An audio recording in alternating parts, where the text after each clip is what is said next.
Hello, this is Randy. Welcome back to Brain Break with Randy and Keitho. I wanted to tell you a story from my mission. I was able to go to a small town in the mountains of Venezuela, and my companion had a family member die. For some reason, they were going to combine that celebration with a funeral. He got permission, I'm not sure how, but he got permission to go to the wedding and the funeral and was supposed to come right back. Both the wedding and the funeral were supposed to be held the same day. I knew both people getting married, and I knew the man whose funeral it was. I had worked extensively with this elder's grandfather when I was in Caracas. So I was a little frustrated in that I wasn't close enough to have other elders come and work with me. I was basically just told I would stay alone in our apartment for a night, except it turned out to be over a week. I finally had to leave by myself, which as a missionary is a very scary thing to do anything by yourself because you're so used to doing everything with a companion. So I went to buy some food, and some members saw me by myself, and I was the branch president, and they were concerned that I was by myself. I explained why. I said, well, my companion has left. He hasn't returned as promised. So I'm not sure what's going on. I didn't have a phone at our apartment, and I didn't want to go out and call anybody. So the members said they would call the mission home for me and tell the mission president. Well, this is the first time the mission president heard this elder had not returned. So the next day, the elders from the adjoining town, which was at least 30 miles away, came to check on me. And they asked what I'd been doing. I said, well, I've just been staying here and cooking my meals and saying my prayers and reading the scriptures. To be honest with you, I had read the whole Old Testament. I had had that much time.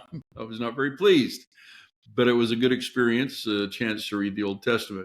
So to make a long story short, this elder never did come back. He got home and enjoyed being around family. Every time he went to leave, they'd say, oh, let's do this, let's do that. And he finally just never came back. I felt bad for him because he hadn't been a missionary for a year and a half. He'd only been out, 6, 8 months. I knew in my own case, the last 6 months of my mission were the best, the most amazing. In fact, when the church, for financial reasons, in the 80s cut back missions to 18 months, I was heartbroken because my last 6 months were better than my first 18 months as far as what I personally achieved and spiritually, as well as helping people. But they gave me a companion a little later. They brought an elder in, and he and I were great companions. He became the branch president, and since he was a native, that was fine. His situation is that he had gone to and gotten a degree from a very highfalutin school in Venezuela. I know that he was well respected because his thesis was something that was actually making money while he was a missionary, because he had come up with some new ideas for telecommunications. It was not unusual when we were serving together for the few months we were together for people to approach him in the street to offer him jobs. They would search him out, find out where he was, and offer him a job. He never took those jobs. He finished his mission. It was incredible. I really admired him. That would be a temptation that I never had to face. It wasn't like people are coming out of the woodwork to get me for anything. But a little while later, they brought us 2 new missionaries. And one of the missionaries was a thalidomide baby. His right arm was the size of a 2-year-old. And he was an amazing athlete, except for that right arm. But when we played sports of any kind, you'd never know that he was disabled in any way because he was such a good athlete. He could run fast, he could jump high. Obviously, his left arm became his dominant arm. But he could throw the ball. And what he would do, if we were playing softball or something, he would catch the ball with his left arm, throw the ball in the air, drop the mitt, and then throw the ball again. He was incredible. And then he was shorter than I was, but he could still jump up and grab the basketball hoop. I never seen anything like it. He didn't have a chip on his shoulder, but he didn't want anybody giving him any special favors because of his, as he called it, his baby arm. Now, I really learned to love this elder. I was impressed with everything he was and he became. He was just an amazing young man. When I was a missionary in Venezuela, the local missionaries, we had to wait till we were 19 to go, and the sister missionaries were 21. But if you were a local Venezuelan, you were able to serve at 18 as a young man and 19 as a young woman. That caused a few problems because the 2 years age difference between elders and sisters was a good thing.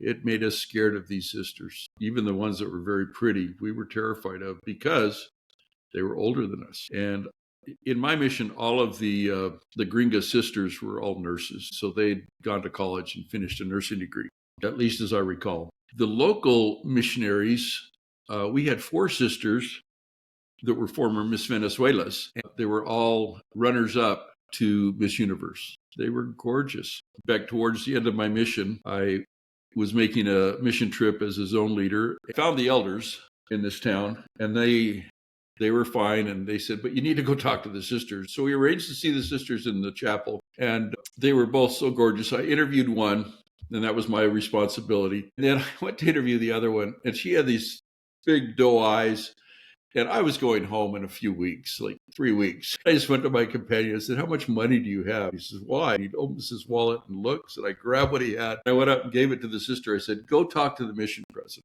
So they got a bus and went to see the mission president. My companion said, why did you do that? I said, I couldn't talk to him. They were just, at this point, sister missionaries are becoming cute. And these gals were younger than me, because they had started at 19 instead of 21. He says, but you gave my money. I said, I'll get you your money back. And I did.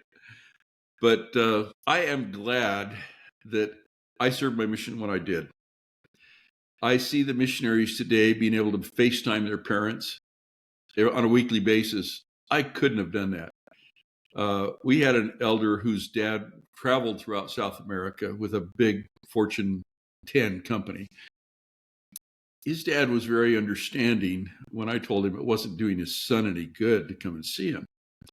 So his dad actually asked me to stay in touch with his son, and then would take myself and whoever my companion of the moment was out to dinner. And I would catch him up with his son. But that way his son didn't have to see him and get all trunked out by being with his dad, who he loved. His dad was a stake president and then became a regional representative back in the day. I think he was in Area Authority 70 later, but he also was a patriarch. So he's an amazing man. The fact that he was understanding that he was doing his son damage was amazing, that he didn't think it was a problem to visit with me about his son instead of having to visit his son. And I'll tell you, he took me to places that I didn't know existed, because as a missionary, you don't spend a lot of money on food, even when you're dining out. You find the cheap places that you could afford. But it was wonderful being able to know his family. His son went on to be a successful political operative. I'm glad to say that I know him, that he and I served together and had some really good experiences. Now, one of the challenges for him as a gringo missionary is he came into the mission speaking amazing Spanish, because he'd lived in Mexico, and he'd taken enough Spanish in high school and college in the United States that he didn't speak like a Mexican. He spoke not even continental, just educated South American. His Spanish was amazing. He was an amazing elder, and I was glad to make his acquaintance and be able to serve with him. And I also was really impressed that he asked me to talk to his dad, and that his dad listened and didn't insist on seeing his son. Because we never even had to take it to the mission president and say, this is not a good idea, President. Which I'm not sure our president would have understood, because he was from South America. He was a convert to the church and had never served a mission himself. Now, he had children serving missions. I think at one time he had all 4 of his children serving missions, which is incredible. But they did, and they were good missionaries, very competitive, very hardworking. They wanted to make their father proud. So we'll call that another Brain Break with Randy. Thank you for joining me. I hope you will like and subscribe, and please tell your friends about us. We appreciate your comments, your thoughts, and hopefully we'll be able to hear from you soon. Have a great day.